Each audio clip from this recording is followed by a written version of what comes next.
If you're unaware, there is a Bidoof event coming to Pokemon Go. Starting June 25th, there's going to be the Bidoof Breakout Event. The Bidoof was on fire, the Bidoofs broke out through the ceiling there, I guess, and they are taking over in Pokemon Go.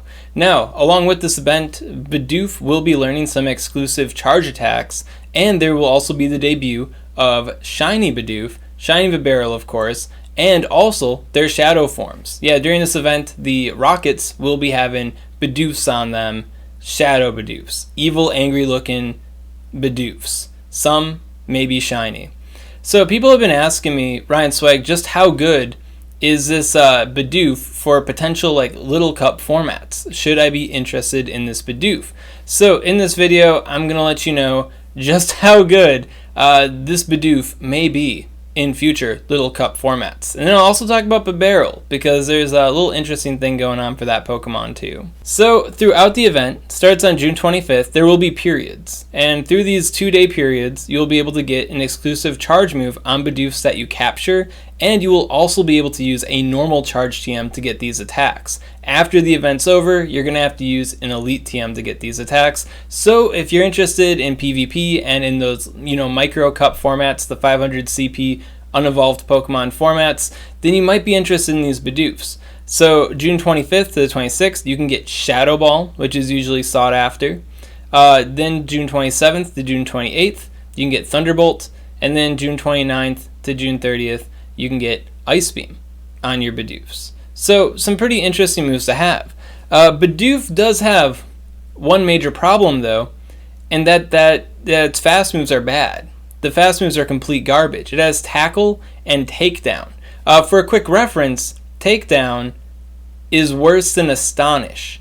And Astonish in PvP is often cited as one of those really, really bad fast moves in the game that people wish was buffed because there's a lot of Ghost-type Pokemon that are kind of held back by it. And Takedown's worse than Astonish. Tackle is arguably a little bit better than Astonish, but Tackle is worse than Hidden Power is. And Hidden Power is also kind of a bad move most of the time, and Tackle is worse than it.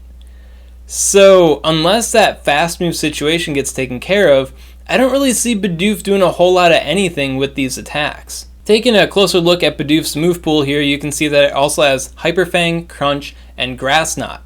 Now Hyper Fang is a pretty good sidearm. It's stab, same type attack bonus, normal type, using the normal type attack.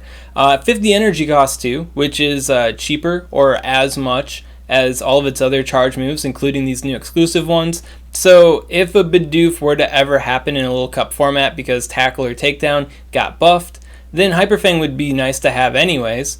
And then Crunch isn't all that much worse than Shadow Ball. And if you want to be big brain about it too, if you were to think about a little cup format where Bidoof is a big threat because of, a fast move buff, well, Shadow Ball is doubly resisted by normal type Pokemon. Crunch isn't resisted by normal type Pokemon. So it arguably could be better to use Crunch under those circumstances than it would be to use Shadow Ball, potentially.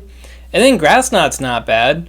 Any mud boys or water types that think they got it good in this little cup format, they also have Grass Knot to contend with. So if you think about it, Bidoof already has some pretty decent charge attacks going on, most of which cost as much or are cheaper than these new exclusive charge attacks. So overall, I don't know. I don't think Bidoof is a whole lot to get excited about for a little cup format.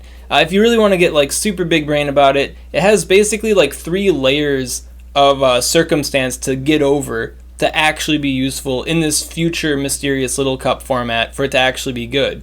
For one, Tackle and Takedown, either of them would have to be buffed so Bidoof isn't complete garbage. And then 2, there has to be a little cup format that comes out, one that which, normal type Pokemon are allowed. And 3, Bidoof would have to actually be good in that format and with its, special attacks that are coming with this event. So that's like 3 layers of circumstance that Bidoof has to overcome to actually have it be worth it for you to get all crazy about these new exclusive attacks. Of course, this is Pokemon Go, and the future is always coming, so there is always the potential that this could all play out, and if you don't have like the Thundershock Ice Beam Bidoof strapped on you, ready to go, then you may have to spend some elite charge TMs which is, you know, I'm not going to spend no elite charge TMs on some limited little cup format on Bidoof. I don't know, that just sounds crazy. So if you are worried about that kind of future, well then you may want to, you know, get a couple of these Bidoofs, save them, star them, put them in your little Poke Vault for the day that you may have to use them. Now if you want to be ultra prepared for this dystopian future where Bidoof is the meta, then you're going to want to get at least 6 Bidoofs ready for this future little cup. One to have Shadow Ball and Thunderbolt, another to have Shadow Ball and Ice Beam, another to have Thunderbolt and Ice Beam, and then one to have just one of those attacks to pair with the other ones. So 6 altogether. To add, you also have the Shadow Bidoof to consider, so that'd be like 12. 12 Bidoofs for this future little cup format that might not even happen. So I'm not sweating this event too much. I think I'm just going to get one of each just in case, a little collectible. Who doesn't love Bidoof? But I'm not sweating this too much here. With this event as well, if you evolve Bidoof into Bibarel, it can learn Hyper Beam. That's a little added extra bonus fact for this event here. Hyper Beam Bibarel. Hyper Beam is a move that's already present on Bibarel's move pool, so it's not really like an exclusive attack. The only real difference here is that it will for sure get Hyper Beam instead of Hyper Fang or Surf.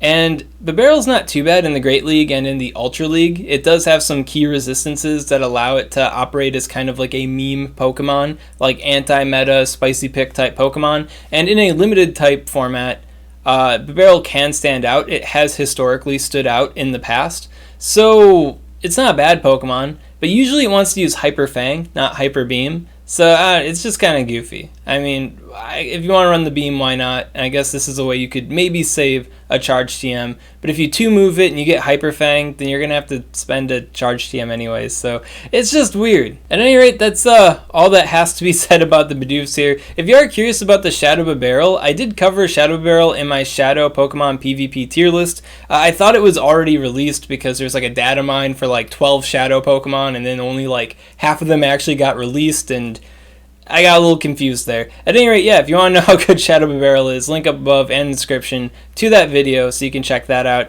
At any rate, that's all I got to say on this. If you got any questions on Bidoof or Bibarel, comment below. Let me know what's up, and I'll be happy to help you out. And if you enjoyed this content, you want to see more like it, well, make sure to subscribe to SwagTips.